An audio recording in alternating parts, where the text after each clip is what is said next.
అందరము పోయితే అక్కడ 10-11 రోజులు నిలబడ్డము. అయినా మా వెల్మలకు మందు ఇచ్చడం లేదు.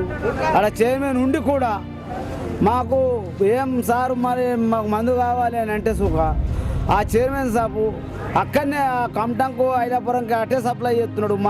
మా వెల్మలకు ఒక్క సంచి ఇప్పటికి లేదు. మా వెల్మల్ పాస్బుక్లన్నీ సుఖ తీసుకుపోయి చూపించినాం. అయినా లైన్లో నిలబడు అని చెప్పారు. లైన్లో నిలబడ్డాం, కొట్టిండ్రు, నూకేసారు.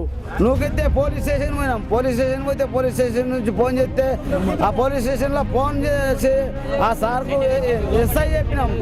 ఆ లోపల నుంచి షెటర్ వేసేసారు.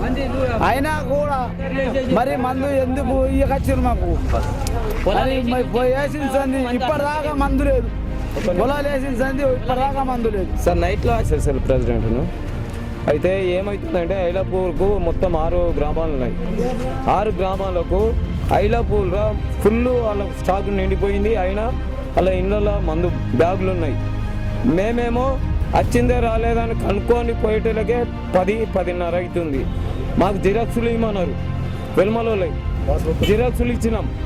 ఇచ్చి లైన్ కట్టమనేటోళ్ళకే వాళ్ళు లోడ్ రాగానే రాత్రి వాళ్ళు జిరాక్సులు పెట్టేసి వాళ్ళు తీసేసుకుంటున్నారు.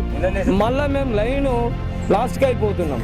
అట్లా ఒక 5 రోజుల సంది మేము తిరిగి వాపస్ వస్తున్నాం. ఆ చైర్మన్ ఆ జిరాక్సులు ఏమో చూపించేది మయ్యి సప్లై అయ్యేదేమో ఐలాపూర్కు. ఐలాపూర్ కమటము మాకు యూరియా కావాలండి.